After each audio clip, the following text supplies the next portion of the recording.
Bonjour à tous et bienvenue pour un nouveau webinaire. Webinaire un petit peu particulier aujourd'hui puisqu'il est dédié à une seule et même entreprise, l'icône du monde du luxe, la maison Chanel, qui nous fait le plaisir de nous présenter aujourd'hui ses métiers emblématiques, des métiers qui ont fait et qui font encore aujourd'hui de Chanel le porte-drapeau international du luxe à la française. On a aujourd'hui 5 collaborateurs Chanel de différents domaines qui sont présents aujourd'hui pour nous parler de leur métier, comment ils en sont arrivés là et toutes les compétences, savoir-faire et savoir-être qui sont nécessaires pour réaliser leur métier.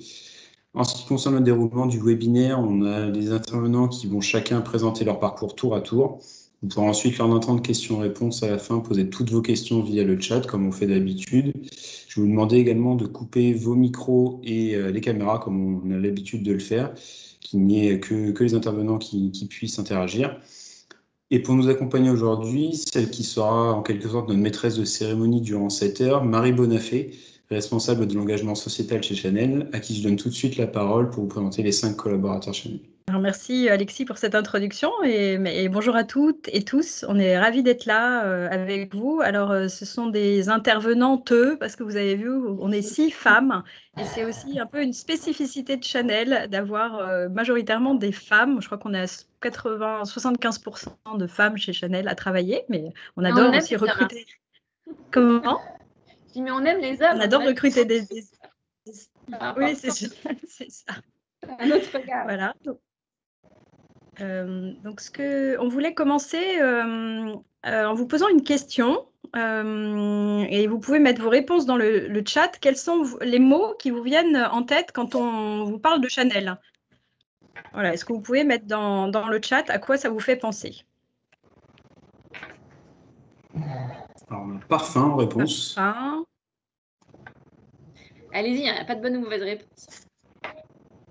Parfum, odeur, beauté. Maquillage, luxe.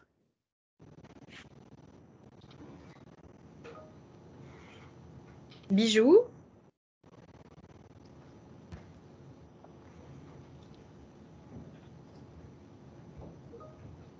Luxe, bijoux.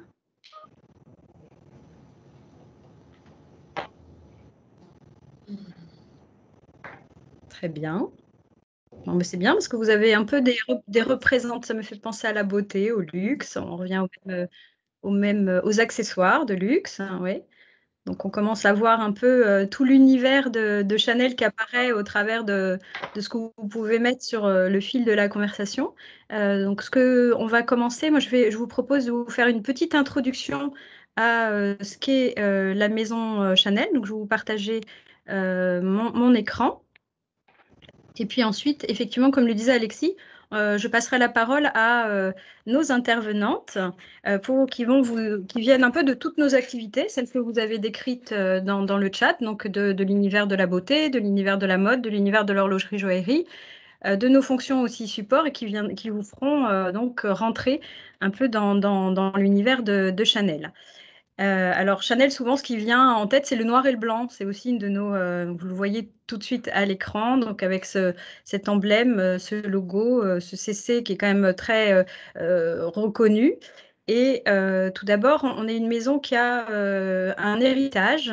Cécile y reviendra. On a la chance d'avoir Gabrielle Chanel qui a créé cette société il y a maintenant quelques années, quelques décennies. On vous dira aussi que le numéro 5 fête ses 100 ans cette année, donc ce parfum mythique. Donc cette femme, Gabrielle Chanel, qui était une femme extrêmement audacieuse, très précurseuse, je ne sais pas comment on dit, d'avant-garde, s'est aussi beaucoup battue pour que les femmes prennent leur place dans la société. Voilà, elle a été une des premières à se couper les cheveux, à créer des vêtements qui lui permettaient de bouger, d'avoir un travail à l'égal des hommes. Voilà, et c'est une femme qui nous a laissé un héritage dont nos créateurs vont sans arrêt s'inspirer pour créer les produits que vous voyez maintenant dans les boutiques. Et la maison Chanel, c'est un patrimoine avec des tas de codes. Donc, vous en avez certains sur cette image. Donc, on a bien sûr la petite robe noire, qui est un élément emblématique de la maison. Le numéro 5, dont je vous ai parlé, qui fête ses 100 ans. On a cette broche en forme Le camélia est une fleur emblématique de la maison. Le tweed, hein, Julie nous en parlait tout à l'heure et il reviendra peut-être dans sa présentation. Voilà un tissu emblématique qu'on retrouve dans les collections au fil des années. Le sac matelassé, bien sûr, qui est vraiment une icône parmi les icônes de la maison. Le lion, alors j'aurais pu vous poser la question, pourquoi le lion, qu'on retrouve souvent aussi au travers de nos produits. Le lion, parce que Gabrielle Chanel est née en août, donc c'était son signe astrologique et qu'elle l'a aussi utilisé de son vivant, et on continue à produire en fait des éléments qui utilisent ce lion. Le rouge à lèvres, le rouge aussi, la couleur rouge qui est quelque chose d'important chez Chanel. Le collier comète, qui est une icône de chez nous, et également la montre J12, hein, qui fait partie des icônes de la maison. Donc voilà, c'est un peu cette slide pour vous dresser quelques éléments un peu emblématiques de la maison, et qui va aussi créer une certaine unité autour de nos différentes activités. Et voilà, chez Chanel, on pense qu'on est une maison un peu différente des autres maisons et des autres maisons de luxe. Qu'on a cet héritage, hein, qu'on a de Gabrielle Chanel, hein, qui nous permet d'avoir une sacrée base, hein, pour créer les produits de demain. Et puis, on a des tas d'équipes de création, finalement, qui vont réinventer et produire et faire des produits qui sont dans l'air du temps, avec beaucoup d'audace. Et je pense qu'au travers de leur présentation, les intervenantes vont vous montrer cela. On essaye d'être audacieux, comme Gabrielle Chanel l'était en son temps. On essaye de faire des produits qui sont en lien avec cet héritage. Donc, on a une recherche de pertinence et de sens dans tout ce qu'on fait. On a la chance d'être une société privée. On n'est pas coté en bourse, à la différence de beaucoup d'autres maisons de luxe. Et donc, ce qui nous permet de nous centrer sur le long terme et surtout de nous centrer sur l'excellence de la mise en œuvre, dans tout ce qu'on va rechercher. Dans ce qu'on va proposer à nos clientes, dans le service qu'on va leur procurer, on va vraiment chercher à tout faire de manière incroyablement beau, incroyablement bien fait, avec beaucoup d'attention pour nourrir un peu l'image qu'il y a autour de la maison Chanel. La création est bien sûr au centre de tout. On a hérité ça de Gabrielle Chanel. On a beaucoup de talent de création dans la maison. Et on est une maison profondément humaine. On fait très attention aux gens, à leur développement, aux collaborateurs qui sont dans la maison. Moi, l'idée, ce n'était pas que je vous présente mon parcours. Moi, ça fait 31 ans que je travaille chez Chanel. J'ai un parcours assez atypique. J'ai fait plein de métiers. J'ai eu l'opportunité de reprendre mes études plusieurs fois dans ma vie, de retourner à la fac, sur les bancs de la fac. Voilà, c'est aussi une opportunité. Et je ne me suis jamais embêtée dans ma carrière au sein de Chanel. J'ai toujours pu faire des choses qui m'intéressaient. Et on a la chance d'avoir 3 activités que vous allez découvrir, la mode, les parfums beauté et l'horlogerie joaillerie, qui sont des business models, qui ont des business models différents, hein. Voilà, la mode, Julie va vous en parler, c'est un rythme effréné de collections qui se succèdent par an. Au parfum beauté, pour développer un parfum, on va prendre plus de temps. Et puis Rosie vous parlera de la conception d'un collier. Voilà, il y a des questions de temporalité qui sont différentes parmi ces différentes activités. Et il y a aussi parfois une notion de rareté. Quand on fait un collier comme celui que vous voyez à droite, on va le produire une fois, mais on ne va pas le répliquer. Alors qu'un parfum, on a parlé du numéro 5, on a Gabrielle ici, on va le reproduire en milliers d'exemplaires. Voilà, donc chacune de ces activités a un business model particulier qui lui est propre, mais les 3 nourrissent une même image, une même belle image autour du nom de Chanel. Et alors, pour soutenir tout ça, toutes ces créations, tous ces produits qui vont sortir et être présentés dans les boutiques, on a des tas de métiers. On a la chance chez Chanel d'aller vraiment de la création jusqu'à la mise à disposition des produits dans les points de vente. Voilà, donc on a des métiers uniques, pluriels, au service de la création, qui vont faire en sorte que voilà, le rêve devienne réalité. Et donc, on en a 5 à vous proposer aujourd'hui. Et on les a classés un peu par ordre un peu d'apparition. Il y a une certaine logique dans la présentation de ces métiers. Et je vais passer la parole à Cécile, qui est responsable de la médiation à la direction du patrimoine et qui va vous parler de son métier et qui va nous faire revenir un peu aussi sur l'héritage de la maison. Alors Cécile, que peux-tu nous dire sur toi? Bonjour, écoutez, je suis ravie d'être parmi vous aujourd'hui. Donc, je travaille effectivement à la direction du patrimoine. C'est en fait le lieu où est concentré, je dirais, tout le patrimoine historique et culturel de la Maison Chanel. Donc, en fait, il faut imaginer, pour faire voilà, un parallèle assez simple pour vous expliquer, comme un musée en quelque sorte, qui est fermé au public et qui permet en fait de nourrir nos créateurs, qui permet aussi de former en fait les personnes en interne.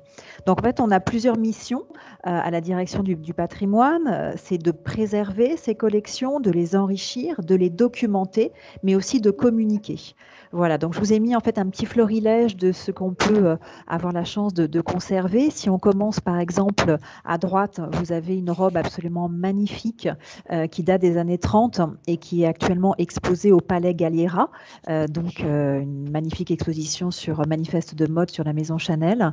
Vous avez aussi une broche en platine et diamant de la collection bijoux diamants que Chanel a créée en 1932. Juste au-dessus, un portrait que nous venons d'acquérir, qui était un portrait en fait totalement inédit, que nous n'avions jamais vu de Gabrielle Chanel. Et puis à l'extrême gauche, vous voyez l'appartement de Gabrielle Chanel, qui est un lieu qui a été conservé et qui est maintenant classé au monument historique. Voilà. Donc nous, notre mission, c'est de préserver, conserver et aussi transmettre, former en fait les générations Chanel en interne à l'histoire et à la culture de la maison. Voilà en quelques mots, je dirais, notre mission à la direction du patrimoine et surtout la mienne en tant que responsable de la médiation.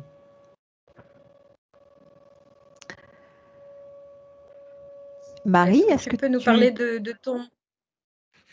Oui, de mon parcours?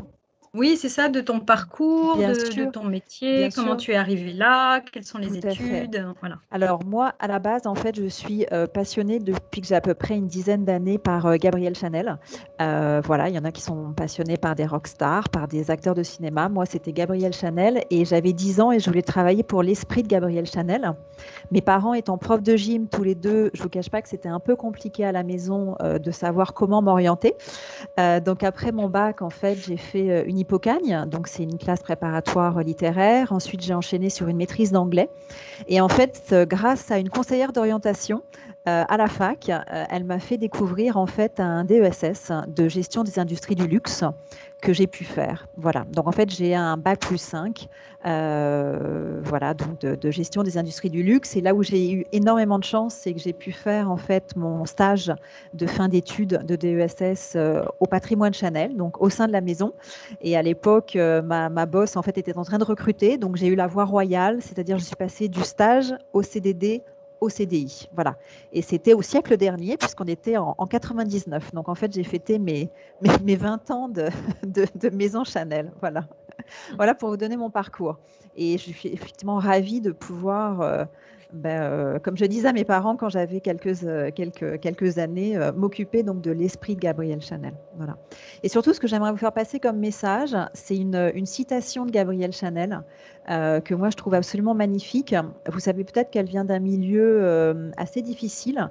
Elle a perdu sa maman, son père l'a abandonnée quand elle était toute petite. Donc elle n'avait pas du tout en fait cette vie qu'elle a pu avoir après, où elle a fondé un empire, où elle a rencontré les plus grands artistes, où elle a totalement révolutionné la mode. Et si nous sommes habillés aujourd'hui tels que nous sommes habillés, c'est vraiment grâce à elle. Le côté pratique, confortable, le pantalon, les cheveux courts, comme tu disais Marie. Et en fait, elle avait une phrase extraordinaire qui était « Si vous êtes né sans ailes, les ailes dans le dos, hein, ne faites rien pour les empêcher de pousser ». Et je trouve que cette phrase est absolument magnifique parce qu'elle a vraiment, avec tout voilà, le passé et, voilà, qu'elle pouvait avoir, réussi en fait à transformer sa vie et à fonder un empire aujourd'hui internationalement connu. Voilà pour cette citation. Si vous êtes né sans ailes, ne faites rien pour les empêcher de pousser. Si je suis quelques questions, donc on va demander quelles sont les compétences ou les savoir-faire ou les savoir-être. Moi, je dirais avant toute chose la mémoire, parce qu'effectivement, il faut pouvoir retenir toutes les créations de Gabrielle Chanel jusqu'aux créations futures, hein, puisque on a la possibilité aussi d'accompagner les studios de création dans leur mission. Et c'est vrai que pouvoir les aiguiller sur ce que Chanel a pu faire dans les années 20, dans les années 30, dans les années 50, 60. Pour vous situer, Gabrielle Chanel, elle naît en 1883. Elle commence à travailler en 1910. Elle fait des chapeaux et elle va décéder en 71. Et en fait, elle aura comme ça traversé tout le XXe siècle, les années 20, les années 30, les années 50, les années 60. Donc, elle a une production qui est absolument phénoménale. Et puis surtout, elle n'était pas que couturière, hein, elle était aussi parfumeuse, vous l'avez très bien dit. Elle faisait aussi du maquillage, elle a fait des bijoux fantaisie, elle a fait des bijoux joaillerie. Donc, elle s'est vraiment en fait attachée à créer beaucoup, beaucoup de choses différentes. Et je pense que les compétences nécessaires pour nous, pour travailler au patrimoine, c'est vraiment l'esprit de synthèse, la mémoire, bien entendu, pour recueillir en fait toutes ces informations. Et puis surtout avoir une curiosité pour découvrir et apprendre toujours plus en fait de la vie de cette femme et de ses créations. Voilà. Donc, pour répondre à votre autre question qui était quelle structure ou secteur d'activité recrute pour ce type de métier, on pense bien sûr à deux types en fait d'univers. Le premier, c'est le monde de l'art et de la culture, donc les musées, les galeries, mais aussi le monde du luxe. Donc la mode, la joaillerie, l'horlogerie, beaucoup de maisons en fait de luxe ont comme ça des pôles patrimoine avec des métiers totalement différents. Et ça, ce qui est vraiment intéressant, le mien est plutôt, on va dire, plus porté sur la communication, mais vous avez aussi des métiers au sein du patrimoine de documentation, donc vraiment de documentaliste, aussi des métiers de restaurateur, donc restaurateur textile, restaurateur aussi métaux, plein en fait de métiers en lien avec la régie des collections, donc tout ce qui est transport, assurance des œuvres, puisqu'on envoie en fait des modèles dans le monde entier quand on participe à des expositions. Voilà, donc en fait, ça regroupe énormément de métiers très très différents, des métiers très techniques, d'autres beaucoup plus administratifs, des métiers aussi comme des conservateurs, hein, exactement comme dans le monde de l'art et de la culture.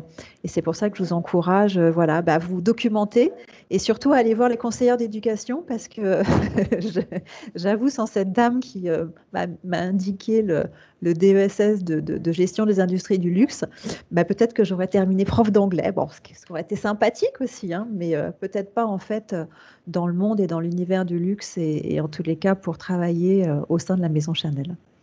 Voilà, pour vous présenter à peu près mon parcours. Je ne sais pas si j'ai réussi à tenir le timing des 8 minutes, mais presque.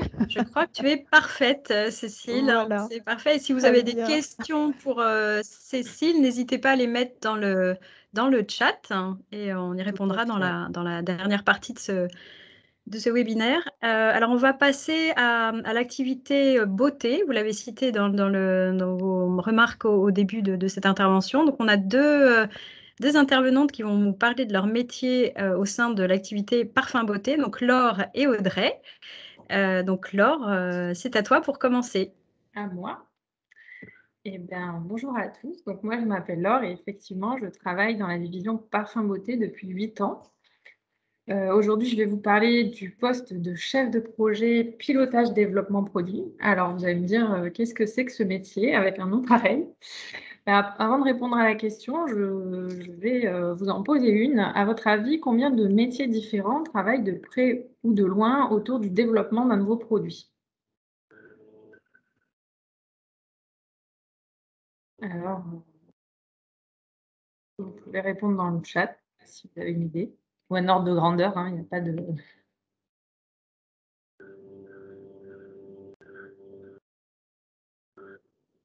12, 5, 6.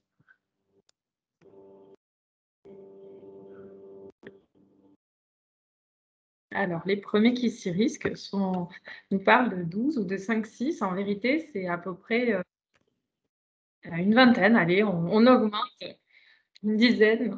Bon, on s'approche du but, mais en fait, c'est beaucoup plus que ça, hein. C'est environ 40 à 50 métiers.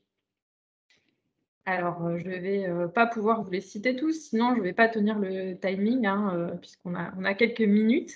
Mais pour vous donner une idée et vous permettre un peu d'imaginer tout ce monde, je peux vous donner un peu les grandes familles et les domaines dans lesquels ils travaillent, hein. Il y a tous les métiers autour de la création, il y a les métiers du marketing, il y a le développement de la formule, le développement du packaging, il y a des acheteurs de composants, des acheteurs de matières premières, puis il y a aussi les métiers de l'usine où on va fabriquer le produit. Donc tout ça, en fait, ça fait, finalement énormément de personnes qui se trouver par ailleurs sur, des sites différents, hein. Par exemple, nos laboratoires de recherche et développement sont en région parisienne à Pantin, mais, nos usines sont dans l'Oise, donc vous connaissez peut-être, Chamant ou Compiègne. Donc vous voyez, ils sont dans des endroits différents, avec des patrons différents, parfois avec des visions et des enjeux qui sont quelque peu différents et pour cette raison, on a besoin de quelqu'un qui coordonne, tout ça, quelqu'un qui soit un facilitateur, qui favorise le travail collectif. C'est le chef de projet, pilotage développement produit et son travail, et celui du groupe projet avec qui il travaille, il commence en fait le point de départ, c'est vraiment quand le marketing brief son idée, c'est-à-dire le moment où il exprime le souhait qu'il a pour le produit qu'il voudrait que l'on développe et ce travail va se terminer une fois qu'on aura, le produit entre les mains. Donc il faut imaginer que, tout ça mis bout à bout, pour vous donner une notion de temps, on est à peu près sur 2 ans, entre l'idée de départ et le produit que l'on a entre les mains, qui est un produit vraiment, industriel que l'on va pouvoir commercialiser. Donc 2 ans, c'est quand même une sacrée, échelle de temps. Voilà, j'ai essayé de résumer mon métier, c'est pas facile, mais vous pourrez me poser, des questions s'il manque, des petites choses. Alors, je vais peut-être essayer de répondre, aux questions que l'on m'avait posées. Donc comment est-ce que moi je me suis orientée dans cette voie? C'est en apprenant à découvrir les métiers de l'univers des cosmétiques, où je travaille maintenant depuis une douzaine d'années et où, comme d'autres, j'ai occupé des postes très différents. En qualité, en sécurité, en usine, en entrepôt-logistique, au siège social. En fait, il y a pas vraiment de chemin tracé, hein, il y a autant de parcours que de chefs de projet, j'ai envie de dire. Alors, pour, ma part, au niveau des études, je suis passée par des classes préparatoires scientifiques et puis une école d'ingénieur, de chimie. Voilà pour, le cursus. Alors, quels sont les savoir-faire et savoir-être pour bien exercer ce métier? Alors, moi, j'aurais tendance à dire au niveau des savoir-faire et vraiment les compétences opérationnelles, il y a une partie importante de capacité d'analyse parce qu'on traite beaucoup de données, beaucoup de chiffres et on est en interaction avec beaucoup de monde et en face, il faut quand même un bon esprit de synthèse parce qu'après, il faut savoir, une fois qu'on a traité toutes ces données, les synthétiser et puis, il faut surtout, pour moi, aimer résoudre les problèmes parce que très honnêtement, le développement d'un produit, c'est jamais un long fleuve tranquille. On a souvent une idée de où est-ce qu'on veut arriver, mais on emprunte rarement le chemin qu'on avait prévu au départ. Donc, il faut savoir, s'adapter, être flexible et agile. Voilà, donc pour parler des savoir-être, il y a cette notion de flexibilité, d'agilité et puis un point qui est très, très, très important dans cette fonction, je dirais, c'est, la partie vraiment, communication et aisance relationnelle puisque ce qui est clé dans notre métier, c'est de faire en sorte qu'on collabore tous ensemble. C'est vraiment la vraie valeur ajoutée de cette fonction-là. Voilà, donc quelle structure et quel secteur d'activité recrutent, pour ce type de métier? J'ai envie de dire, tous. Des chefs de projet, il y en a partout, dans tous les domaines, l'informatique, l'aéronautique, l'agroalimentaire, bref et plus la structure est grande, plus il va y avoir de besoins puisque, plus les structures sont importantes, plus il y a besoin de gens qui permettent de faire en sorte de faciliter ce travail, collectif. Et si on revient dans l'univers Chanel, donc moi je travaille, au sein des parfums de beauté, donc je développe des produits, cosmétiques, mais il y a aussi des chefs de projet à la mode et des chefs de projet à l'horlogerie, joaillerie. Voilà, donc un petit peu partout. Voilà, je crois que j'ai bien parlé Est-ce de que mon le métier. oui, est-ce que Laure, tu pourrais, nous citer une anecdote ou une réussite dans ton parcours? Je vais faire mieux que ça, je vais vous la montrer parce que je l'ai sous la main, sans mauvais jeu de mots. Alors, je ne sais pas si vous la voyez. Hop.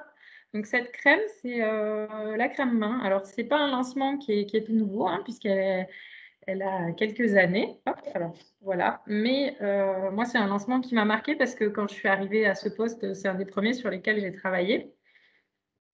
Et si j'ai choisi ce produit-là, c'est pour son design singulier et innovant. Alors, je pourrais aussi parler de la formule, parce que la formule, comme tous les produits Chanel, hein, elle a une sensorialité exceptionnelle. Hein. On a des produits qui sont vraiment exceptionnels. Et puis, elle contient d'ailleurs les fleurs emblématiques de la maison, la rose de mai, l'iris pallida. Mais si je l'ai choisie, c'est parce que je trouve qu'elle illustre quand même bien... hop, c'est pas facile avec la caméra. Elle illustre bien quelque chose qui, moi, me plaît, c'est cette idée de simplicité et d'épure. Vous voyez, l'objet a l'air extrêmement simple. Et là, je ne vais pas faire la démonstration en live, mais je peux vous assurer que si je le coupais et vous montrais comment c'était à l'intérieur, c'est extrêmement technique. Et du coup, je vous disais qu'un nouveau développement vraiment sur un produit qui démarre de A à Z, c'est généralement 2 ans. Celui-ci a duré bien plus longtemps, justement, à cause de toute cette complexité. Et néanmoins, on ne la voit pas. Et pour moi, c'est aussi ça la puissance de cette vision créative, de dire que la technique, elle est au service de la création et de l'innovation. Ce n'est pas une démonstration et quand on la voit, on ne le devine pas. C'est vraiment au service de l'usage du produit. Et donc, ça apporte quoi? Ça apporte le côté pratique, c'est un design, ça protège la formule aussi. Donc, voilà, c'était mon petit coup de cœur. Super, merci beaucoup Laure. Donc vous avez vu avec Laure un peu la partie plus développement produit, parfum beauté, et on va voir avec Audrey plutôt tout ce qui se passe après dans le point de vente, la relation avec les clients. Donc Audrey qui est responsable de l'engagement client, c'est à toi. Donc bonjour à tous et à toutes. Donc je suis très contente moi aussi d'être avec vous aujourd'hui pour vous parler de mon métier. Donc je suis responsable engagement client sur la division des parfums beauté et la partie wholesale. Donc la partie wholesale, pour vous expliquer rapidement, ça ne concerne pas les magasins Chanel, mais ça concerne les distributeurs de parfumerie. Donc par exemple les Sephora, les Nocibé, Marionneau. Donc pour vous expliquer plus facilement mon métier, il a 2 fonctions principales. Donc le premier, c'est la partie qui est plus commerciale, donc chef de secteur également, mais aussi l'animation. Donc j'ai en charge 55 parfumeries. Donc je les accompagne sur toutes les demandes vis-à-vis de Chanel, que ce soit sur le chiffre d'affaires, la mise en place d'actions sur le magasin avec leurs clients, la formation des équipes, tout ce qui va être commande pour les testeurs, les doses d'essai. Et je suis vraiment la référente Chanel et mon rôle va aussi être de vérifier que les magasins puissent respecter les accords qui ont été signés avec Chanel pour respecter l'image de la marque et pouvoir impliquer également les équipes à vendre plus facilement les produits Chanel. J'ai une partie aussi animation dans mon métier, donc c'est-à-dire que je peux intervenir sur les magasins pour conseiller les clientes sur les produits Chanel et le but, c'est vraiment de leur faire vivre une expérience différenciante à la Chanel. Donc pour être plus simple, si un jour, par exemple, vous allez en parfumerie chez Sephora, Nocibé ou Marionneau, si vous trouvez une conseillère qui a un badge Chanel, il y a de grandes chances pour que ce soit une responsable engagement client. Donc maintenant que je vous ai parlé de mon métier, comment je me suis dirigée vers celui-ci? Tout simplement, j'ai toujours été passionnée par les cosmétiques et les marques de luxe. Donc ça, c'est depuis mon jeune âge. Cependant, j'avais des parents qui étaient quand même assez stricts pour que je puisse suivre un parcours, on va dire, plus scientifique, plus sûr, parce que c'est vrai que le côté esthétique, ça peut faire peur à plusieurs parents. Donc, étant plus jeune, je les ai écoutés, hein, donc j'ai réalisé un parcours plutôt scientifique et plus tard, je me suis rendu compte que ça me plaisait vraiment pas et que je voulais réellement travailler dans l'esthétique et dans le luxe et donc j'ai pu intégrer, ce parcours-là, au sein de plusieurs stages en vente que j'ai réellement adoré et c'est ce qui m'a poussée ensuite, à continuer. Donc ensuite, je vais vous parler des compétences pour, exercer en tant que responsable engagement client. Donc, un critère qui est le plus important pour moi, ça va être une capacité, d'analyse, puisqu'on a pas mal de chiffres aussi, hein, à compiler entre les différents magasins. Donc ça, c'est vraiment très important. Il faut maîtriser aussi tous les outils bureautiques. Au niveau de l'organisation, il faut être très rigoureuse, très organisée, puisque sinon on se fait vite, dépasser. Donc, il ne faut jamais remettre une action au lendemain, puisque si vous le faites, il y en a plein d'autres qui vont arriver en même temps, donc ça sera difficile à gérer. Donc, il faut vraiment prendre chaque tâche, une par une, et les traiter tout de suite. C'est un métier qui demande aussi beaucoup d'autonomie, puisqu'on est seul, hein, finalement, sur le secteur. Un esprit d'équipe, que ce soit avec mes magasins ou même avec ma propre équipe Chanel, puisque sur le secteur, j'ai également une responsable qui me manage et 3 collègues qui ont la même fonction que moi.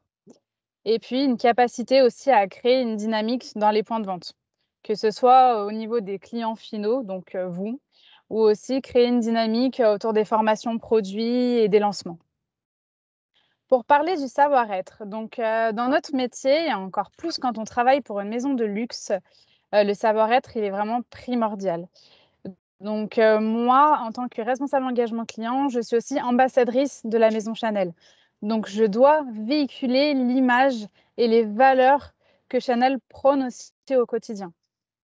Et comme je dirais, il faut un dynamisme, il faut une force de proposition, il faut vraiment oser ne pas être timide. Le relationnel, c'est vraiment très important. Pour moi, c'est le cœur de mon métier, donc il faut aimer être au contact, des gens et surtout et ça, je pense que c'est vraiment global, à Chanel, c'est la passion. Puisque pour travailler pour la maison Chanel, il faut être une grande passionnée, de Gabrielle et des histoires, de la maison. Ensuite, donc je vais vous parler d'une partie un peu plus théorique, donc qui va concerner mes études. Donc comme je vous l'ai dit tout à l'heure, j'ai réalisé un baccalauréat scientifique. Ensuite, j'ai poursuivi en BTS esthétique cosmétique. C'est à ce moment-là que j'ai eu la chance d'intégrer, la maison, donc en tant que stagiaire, dans un premier temps, au stand, Chanel. Ensuite, j'ai pu continuer en licence responsable de développement commercial, donc c'est un bac+3, toujours en contrat de professionnalisation avec Chanel. Et ensuite, voulant avoir une formation qui soit plus générale, qui ne soit pas que centrée sur la cosmétique, j'ai continué en master marketing et vente. Donc j'ai eu l'occasion de réaliser 3 années très, très belles d'alternance avec la maison Chanel. Après, moi je vous parle de mon expérience, personnelle, mais à savoir que toutes les autres responsables engagement client n'ont pas forcément de master. En général, c'est surtout un bac+2 voire bac+3. Concernant les secteurs d'activité, donc ceux qui vont recruter le plus, ça va être le luxe, la parfumerie, la cosmétique. Ça peut aussi être la parapharmacie, notamment si vous avez un cursus qui est principalement esthétique. Après, si vous avez un cursus qui est plus général, donc vous vous dirigez vers le commerce ou autre, là, vous pourrez postuler quasiment dans tous les secteurs d'activité puisque, toute entreprise a besoin, de commerciaux. Concernant l'insertion professionnelle, dans le milieu cosmétique et luxe, elle est quand même assez difficile parce qu'il y a peu de place pour beaucoup de demandes. Par contre, si vous postulez dans un autre secteur en tant que commercial, là, l'insertion professionnelle, elle est vraiment facile puisque l'offre est très grande. Comme je vous ai dit, toutes les entreprises ont besoin d'avoir un commercial ou un chef de secteur. Et donc, pour finir, si j'avais une, réussite, à vous prouver, donc, c'est lorsque je participe, à des événements autour de Chanel que je mets en place dans plusieurs magasins avec les conseillères et là, notamment pour la petite histoire, donc on va fêter les 100 ans de, numéro 5. Et c'est vrai que sur plusieurs points de vente, plusieurs, filles pensent déjà connaître numéro 5 et ce qui est juste, top, c'est que même 100 ans après, on arrive encore à les surprendre, que ce soit avec l'expérience client ou avec les différentes versions de numéro 5 et ça, c'est super. Voilà pour, la présentation de mon poste. J'espère avoir été assez précise et assez claire. N'hésitez pas si vous avez des questions. Merci beaucoup, Audrey.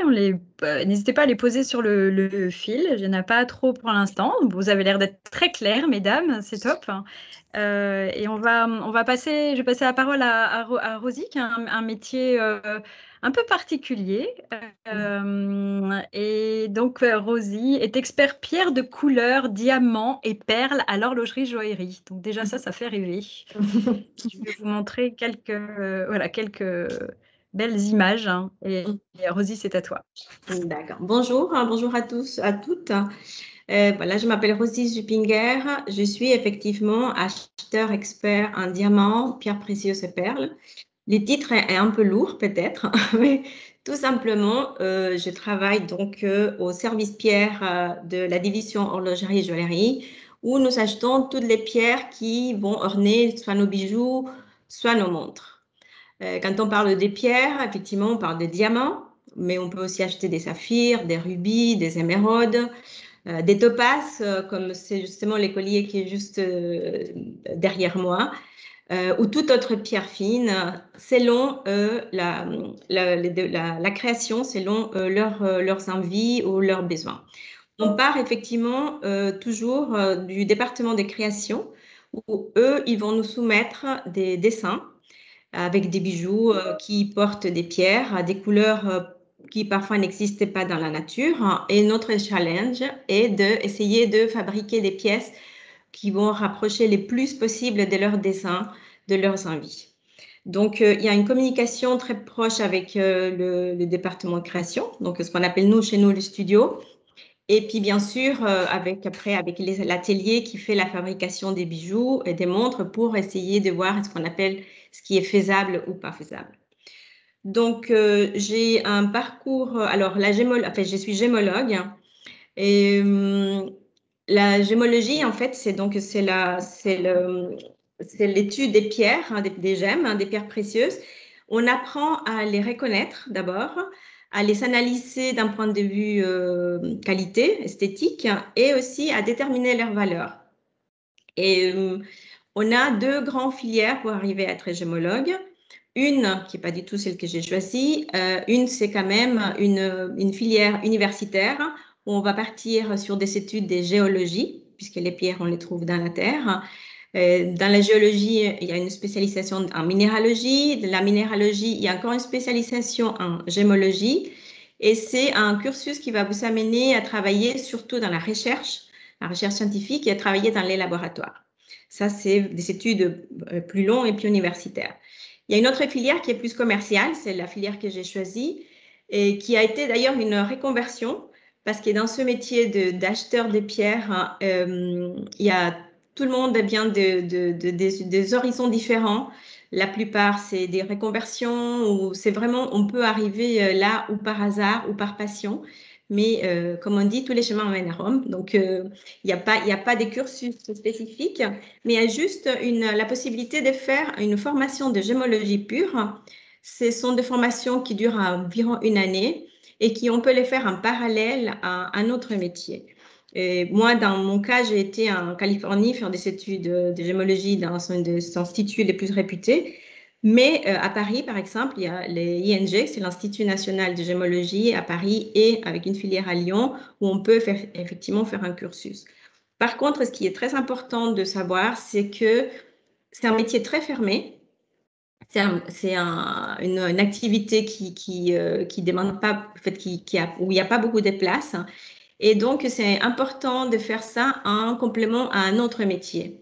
Donc, comme je vous dis, on a des stagiaires ici qui viennent soit des écoles de commerce, soit qui font des CAP bijouterie, joaillerie, on fait des orfèvres un peu plus manuels. Il y en a certains qui sont plus dans l'art, donc qui vont faire plus de la création et qui vont faire toujours cette formation de gémologie en complément et qui peut ouvrir d'autres portes. Il y a les écoles des commerces, aussi comment ça s'appelle, des écoles. Je ne connais pas trop le cursus en France. Je ne sais pas exactement ce qu'il faut faire ou pas pour arriver, mais je ne sais pas si c'est des CAP des ventes ou si c'est des BTS. En fait, je ne sais pas exactement. Mais en fait, c'est un univers qui est quand même d'un côté est très fermé, mais d'un autre côté, on peut arriver par plusieurs moyens. Soit parce qu'on travaille dans la vente et puis on va se spécialiser dans la vente justement des bijoux grâce à un cursus gémologique qui va vous donner des bases pour travailler dedans, soit dans des écoles de commerce où on va partir plus sur la vente ou, comme je vous dis, plus dans les côtés un peu plus manuels. Le fait est que dans les compétences, il faut être très méticuleux, précis, avoir une bonne vue, Et puis être très patient parce qu'en fait, surtout au début, on brasse beaucoup des pierres. Plus on travaille avec la matière, plus on devient expert, plus on devient connaisseur. Et puis effectivement, ça demande beaucoup de pratiques. Donc, beaucoup de stages. Il y a, comme je dis, la plupart de nos stagiaires, ils viennent soit d'écoles de commerce, soit avec des CAP, des bijouteries ou autres. Mais au début, ça peut être très barbant parce qu'effectivement, on fait beaucoup d'étris, voilà, on essaye d'analyser beaucoup de pierres. Donc, au début, c'est un peu frustrant. Mais après, quand on rentre dans le monde de l'achat pur, c'est beaucoup plus intéressant. Et ça demande en même temps, bon, c'est un métier manuel, mais en même temps, il y a une partie aussi relationnelle, parce qu'effectivement, après, quand vous devez acheter des pierres, vous devez avoir ces côtés commerciaux, où on a affaire avec des acheteurs ou des vendeurs, où vous devez aussi vous déplacer pour aller voir. Bon, à l'époque, quand on pouvait bouger un peu plus, on avait des foires, des pierres, où on s'est déplacé pour aller acheter sur place. Aujourd'hui, les pierres doivent être transportées jusqu'à nos bureaux. Mais donc, c'est un mélange d'un travail manuel et aussi un travail commercial. Et niveau valeur, et bien entendu, on brasse des matières, beaucoup de valeurs. Donc, on demande certainement beaucoup plus de discrétion, intégrité. Et vraiment, c'est un métier qui reste très secret, on va dire, et difficile d'accès comme ça, vu de l'extérieur, c'est vrai, c'est pas très ouvert. Et les places pour travailler dedans, il y a toutes les marques de joaillerie, horlogerie ont un département de pierre, mais aussi il y a tout ce qui est la partie fournisseur, donc tous ces gens à qui on va s'adresser pour acheter, et eux, ils vont être plus en amont. Eux, ils vont aller acheter directement dans les mines, donc ça c'est un peu plus un autre métier parce qu'eux, ils vont aller acheter de la matière brute qui va être transformée, qui va être taillée pour arriver à notre niveau où on va acheter de la pierre déjà façonnée ou déjà taillée. Mais il y a toutes ces gammes de bureaux, de fournisseurs de pierres précieuses, que ce soit des pierres précieuses, que ce soit des perles, que ce soit des pierres fines, ou autrement des ateliers de fabrication, où on a besoin aussi des personnes experts en pierre, des bijoutiers, des joailliers. Alors, je pense que j'ai un peu fait les tours de choses. J'insiste vraiment, c'est un métier qui est fermé, qui est difficile d'accès, mais je vois beaucoup de jeunes qui arrivent chez nous avec beaucoup d'ambition, beaucoup de passion. Et c'est vrai que la plupart qui sont arrivés jusqu'à faire des stages chez nous, ils ont été un peu au culot, ils ont été vraiment passionnés, ils ont été insistants, ils ont réussi à rentrer dans des stages, même s'ils n'avaient ni famille, ni des personnes qu'ils connaissaient. Donc, moi, j'ai dit, il faut vraiment suivre ses passions. Et puis, si on a envie de persévérer, il faut tenir. Voilà. Mais je ne sais pas si vous avez des questions. Ok, merci beaucoup, Rosie. Oui, Rosie, tu as une question sur le fil. On demande combien de temps ça prend pour faire un bijou. Alors, ça, c'est intéressant. Ça dépend. Il y en a certaines pièces qui peuvent... ça dépend du nombre des pierres qu'on a dedans, la difficulté à les trouver. À savoir que, par exemple, les diamants, c'est une pierre qu'on trouve plus facilement que si on part sur de couleurs un peu plus spécifiques comme le rouge pour les rubis ou une émeraude verte très intense. Donc, un bijou peut prendre entre 6 mois à 2 ans. On a des objets qui sont très compliqués. Et je reviens au bijou qui est derrière moi, le collier par exemple qui est derrière moi. Toutes les topazes qu'on a dû trouver, qu'il faut matcher, qu'il faut aussi essayer de trouver les couleurs qui ont été dessinées d'abord sur un papier. Il faut que le studio soit content de ce qu'il voit. Il faut que le match soit un peu harmonieux, que ça donne envie. Juste trouver les pierres, ça nous a pris quand même presque un peu plus d'une année. Depuis le début qu'on a commencé les recherches, parce qu'en plus, il y a le côté qualité et couleur, mais aussi après les côtés coût, valeur, donc ça aussi. Et donc ça nous a pris à peu près 12 mois, et ensuite la fabrication encore 8 mois. Donc c'était un collier qui a pris à peu près 2 ans. Mais par contre, un petit bijou avec, par exemple, le Coco Crush qu'on voit souvent dans les pubs, où il y a un diamant avec un anneau, ça peut prendre 4 mois à sortir. Donc, c'est vraiment, ça dépend des pièces. Et autrement, ce qui est passionnant dans ce métier, c'est vraiment qu'on est de bout en bout depuis le dessin. Et on a l'opportunité de voir et le plaisir de voir toute la fabrication, tous les processus jusqu'à la fin. Et quand il sort, c'est vraiment, c'est un aboutissement à chaque fois. On est voilà. Et puis parfois, dans le dessin, on n'est pas très convaincu. Et puis quand le bijou sort, là, on est vraiment éclaté de joie tellement c'est différent. Voilà. Donc, c'est toujours, ça a beaucoup de surprises. C'est très passionnant. Merci beaucoup, Rosie. Effectivement, il y avait une question sur est-ce que vous travaillez aussi avec des stylistes? Donc, on a la chance chez Chanel à la joaillerie d'avoir un studio de création et Patrice Leguero qui crée les bijoux Chanel. Et du coup, ça fait une bonne transition avec Julie qui vient de revenir et qui va vous présenter donc, le 5e métier et vous amener plus dans dans l'activité mode. Hein. Donc, Julie, à toi, c'est à toi. Allez, on part dans les coulisses des défilés. Donc, est-ce que tu as une presse, Marie, ou pas? Finalement, tu la déroules? Je ne sais plus. Je ne vois pas. Oui, je l'ai là. La voilà. Super. Génial.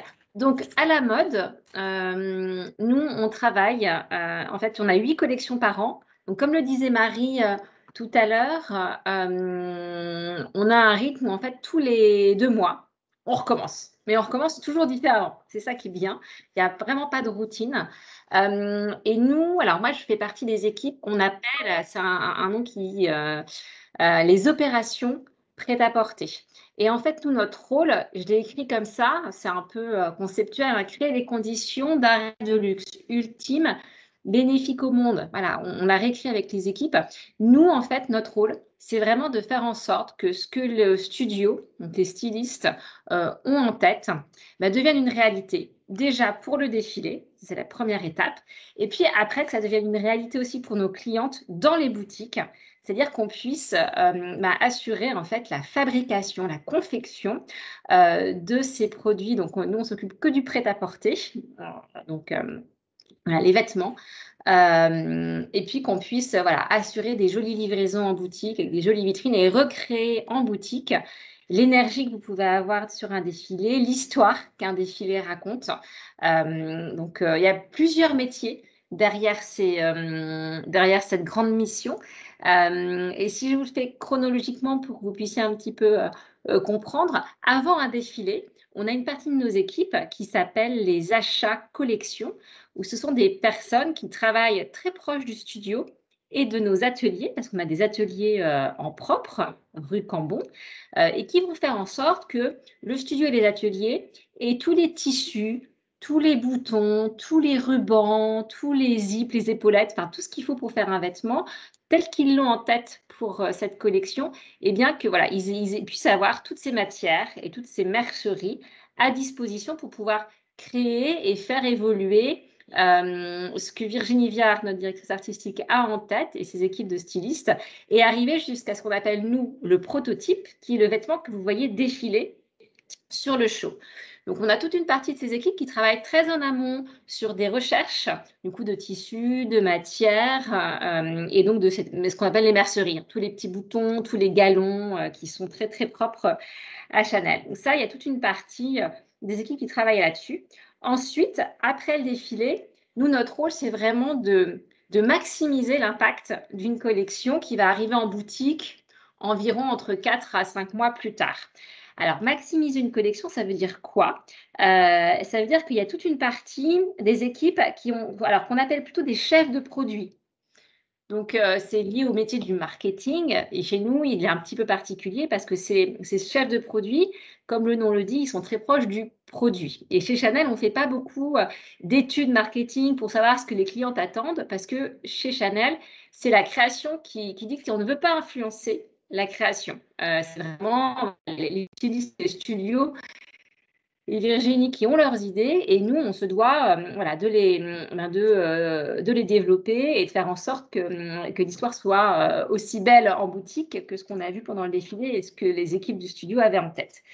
Donc, les chefs de produits chez nous, ils vont travailler sur tout ce qu'on appelle l'identification du produit, c'est-à-dire ils vont le décortiquer, ils vont faire en sorte que ce qui est vrai pour un produit, donc ce prototype qui va défiler une fois sur des mannequins, ça soit vrai, ça soit aussi beau après sur voilà, les femmes de n'importe quelle taille, hauteur, mensuration, etc. Donc, on a aussi des bureaux d'études qui sont spécialisés dans ce qu'on appelle la normalisation. Donc, ils vont faire voilà, toutes les tailles, mais faire en sorte que le vêtement soit aussi beau sur une taille, je dis n'importe quoi, on va jusqu'au 52, voire 54, que sur un 36, par exemple. Et les chefs de produit vont faire toute cette coordination entre les ateliers des fabricants et des façonniers qu'on a et qui, eux, vont produire de manière… on ne fait jamais des gros volumes parce que ça reste du luxe, mais néanmoins, les ateliers qu'on a chez nous en propre ne peuvent pas tout produire. Donc, ils vont accompagner aussi des fabricants et des façonniers dans la compréhension du produit et dans la production et s'assurer qu'à chaque étape de fabrication, on respecte bien l'inspiration du produit. Les chefs de produit, ils ont aussi un rôle proche du studio et des stylistes. En amont aussi d'une collection, on va partager, nous, sur les résultats de cette collection, mais de l'année d'avant, partager des inspirations. C'est pas du tout pour influencer la création, mais pour voilà, leur faire ouvrir le champ aussi un petit peu sur l'air du temps, sur ce qui se passe, sur la concurrence, sur ce qui a bien marché, sur ce que les marchés, ce que nos boutiques ont apprécié sur la collection d'avant. Donc, il y a toute une partie aussi voilà, de sens produit et puis de construire aussi, j'oublie, il y a une partie très, très importante dans le travail d'un chef de produit chez nous, c'est lui qui va déterminer, proposer le prix du produit. Et ça, c'est très important parce qu'il faut que le produit… Alors, je ne sais pas, on parlait de ce magnifique collier qui est derrière Maria là, sur la photo. En mode, vous avez aussi des produits brodés qui nécessitent énormément d'heures aussi de confection et qui atteignent un certain prix pour un produit de prêt-à-porter. On se rend compte que ces produits-là trouvent acheteurs. Le prix n'est jamais finalement un sujet si vous avez la valeur perçue autour de votre produit qui est juste. Donc, il y a un rôle très important des chefs de produit qui est de donner la bonne valeur à une pièce et de faire en sorte que dans une collection, il y ait des montées en gamme, enfin, que chaque produit ait la bonne place et le bon prix et soit sur le bon look. Donc ça, c'est la partie des chefs de produits. Ensuite, on a toute une partie de métiers qui sont beaucoup plus techniques. Je vous ai parlé, par exemple, des bureaux d'études. Donc ça, c'est les personnes qui vont vraiment, et les modélistes, qui vont prendre ce prototype qui a défilé donc sur un mannequin et qui vont essayer, qui vont réussir à chaque fois à transformer ce produit en gardant le style, l'allure que le studio veut, mais donc sur toutes les tailles. Donc là, c'est des métiers très techniques où ils vont travailler sur des logiciels spécifiques et c'est des écoles vraiment de mode pure, enfin de modélisme qu'il faut faire. Et c'est vraiment des artistes du vêtement, quoi. Il y a toute cette partie-là, bureau d'études. Et ensuite, on a toute une partie plutôt de gestionnaire de production. Donc là, qui vont assurer que nos partenaires, donc les fabricants, là aussi, reçoivent toutes les bonnes matières, les bonnes merceries pour pouvoir produire, respectent des rythmes de livraison. Et leur production, il y a plein d'aventures tout le temps. Ce matin, par exemple, j'ai été appelée parce qu'il y avait un entrepôt d'un de nos fabricants qui brûle. Et puis, on avait aussi une pièce hyper importante pour terminer une livraison. On avait un camion. Le camion, il y a eu un accident. Enfin, il n'y a que des choses comme ça, la production. Vous êtes toujours en train d'éteindre des feux partout. Mais c'est assez… voilà. Pour les gens qui aiment…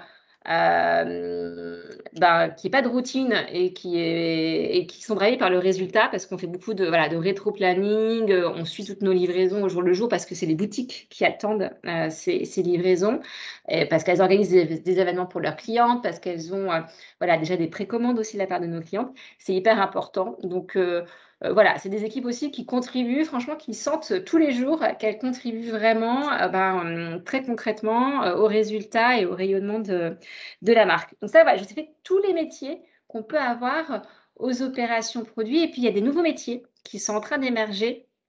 Alors, qu'on avait déjà, mais maintenant, ça prend une telle importance et il y a une telle accélération de ces sujets-là qu'on a besoin d'en faire des métiers à part entière, qui sont sur toute la transformation éco-responsable de nos textiles, de nos merceries, mais aussi de nos process. Et donc là, il y a aussi des nouvelles compétences qu'on va chercher d'ingénieurs textiles assez poussés. Sur justement voilà, toutes ces ces nouveaux labels, ces nouvelles manières de produire, puisque quand on écrit bénéfique au monde, bah, c'est aussi voilà, avoir une mode propre, c'est important. Donc, c'est des sujets qui nous occupaient déjà bien avant et qu'on accélère encore plus. Julie, comme il nous reste 4 minutes, est-ce que tu pourrais synthétiser un peu les compétences de ton métier à toi J'allais et après peut-être répondre à quelques questions. Ouais, carrément. Donc, très vite, en fait, pour venir travailler à la mode, je pense qu'il y a vraiment, faut aimer le produit. Parce qu'on est proche du produit tout le temps. Et puis, il faut aimer la mode, son actualité. Regardez, c'est pas du tout le Yves Saint Laurent Prada. Au contraire, parce qu'on est hyper bienveillant et très, très humain chez Chanel. Je pense que, j'espère que vous l'avez senti aussi au travers de ces présentations. Mais voilà, il y a un goût du produit qu'il faut avoir et puis de l'environnement, du design, de la culture, un certain sens de l'esthétique qui est important. La tête et les jambes, parce qu'en fait, on peut aussi bien travailler sur des projections de chiffre d'affaires de ces fabricants à 5 ans que, comme je vous disais ce matin, trouver des solutions hyper rapides parce qu'il y a une livraison qui n'arrive pas, parce qu'il y a toujours le feu, ou faire des moodboards hyper créatifs parce qu'on va aller discuter avec le studio sur la prochaine collection. Une intelligence de situation parce que voilà, faut s'adapter en permanence. Il y a quand même des qualités relationnelles hyper importantes d'écoute et de comprendre les situations pour pouvoir bien y réagir. Le goût du challenge et du changement parce qu'on s'adapte en permanence. Vous voyez, avant de faire cette présentation, on m'a dit tiens, il y a un point studio important, est-ce que tu peux venir? Donc hop, voilà, on s'adapte, on réagit, ça c'est le quotidien. Et en termes de profil, la plupart de nos collaborateurs, moi je suis un cas à part, mais on prend des profils qui ont fait soit des écoles de commerce ou des écoles d'ingénieurs. Après, peu importe les écoles, hein, on n'est pas du tout élitiste, mais voilà, école de commerce, école d'ingénieur, et souvent une spécialisation dans la mode. On aime bien l'Institut français de la mode, l'IFM, mais voilà, les écoles de mode aussi en général proposent des spécialisations et ça nous va tout à fait. Et pour répondre à quelques questions, est-ce que vous faites des schémas avant de faire quelque chose? C'était si oui, qui les fait? Ouais, alors c'est le studio et Virginie Aviard qui font alors ils font plus des croquis, mais des collages, des inspirations. Voilà, ça c'est vraiment le territoire de la création. Donc nous, on n'est pas la création, mais on travaille vraiment pour eux et avec eux. Mais c'est eux vraiment qui font ces choses-là et nous, on les rend concrètes, on va dire, on les rend visibles. Est-ce que vous avez travaillé sur le défilé croisière? Oui, et donc notamment, je racontais au tout début, notamment dans le défilé croisière, le dernier, vous avez des tweeds, donc plusieurs looks qui sont en tweed de chez Le Sage, qui est un de nos partenaires clés, et qui sont justement éco-responsables. Donc ouais, on a beaucoup travaillé sur ce défilé croisière et notamment dans la transformation de ces tissus. Et avez-vous fait du sur-mesure? Oui, absolument. Nous, on répond aussi aux demandes des boutiques qui nous appellent en disant voilà, on a une cliente très régulière et très proche de la maison depuis longtemps qui voudrait avoir tel modèle, mais peut-être adapté à sa taille, et puis c'est une ancienne collection. Donc, ou qui veut un modèle, une collection, mais souvent pour les pays, notamment du Moyen-Orient, on recouvre les bras, elles veulent des longueurs adaptées, etc.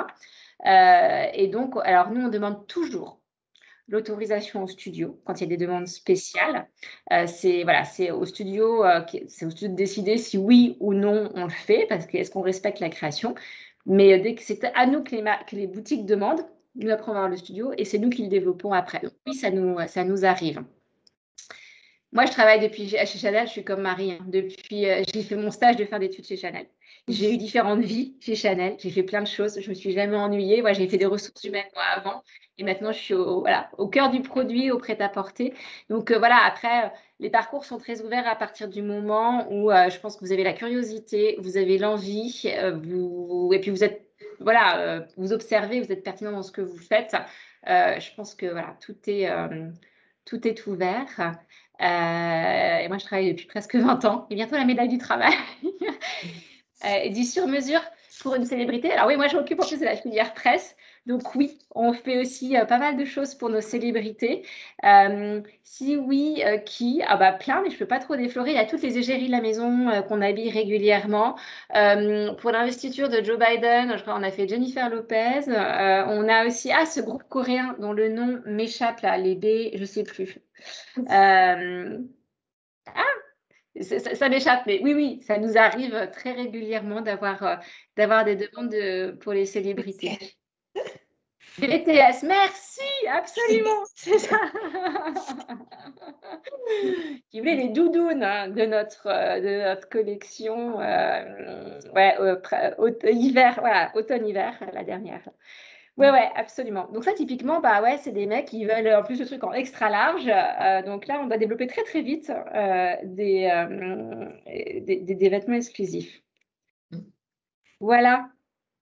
Bravo, je crois que tu as réussi à répondre à toutes les questions sur le fil. On voit que les langues ou les doigts se sont déliés au fil de l'heure. Voilà, écoutez, moi je voulais remercier Cécile, Julie, Laure, Audrey et Rosie pour avoir été là et d'avoir su parler de leur métier avec enthousiasme. J'espère qu'elles vous auront donné envie et ouvert en tout cas peut-être des portes sur des métiers que vous ne soupçonniez pas. Je pense qu'on peut être aussi toutes à disposition sur LinkedIn. Si vous voulez nous rajouter dans vos contacts, n'hésitez pas. Les postes ouverts, ils sont tous affichés sur l'intranet chanel.com. Donc, il y a une partie où vous trouverez tous les postes disponibles. Voilà, n'hésitez pas à nous solliciter sur LinkedIn, ça arrive, nous on est contents. Et on passera aussi par Alexis pour vous envoyer un petit questionnaire de satisfaction. C'est important pour nous d'avoir vos retours.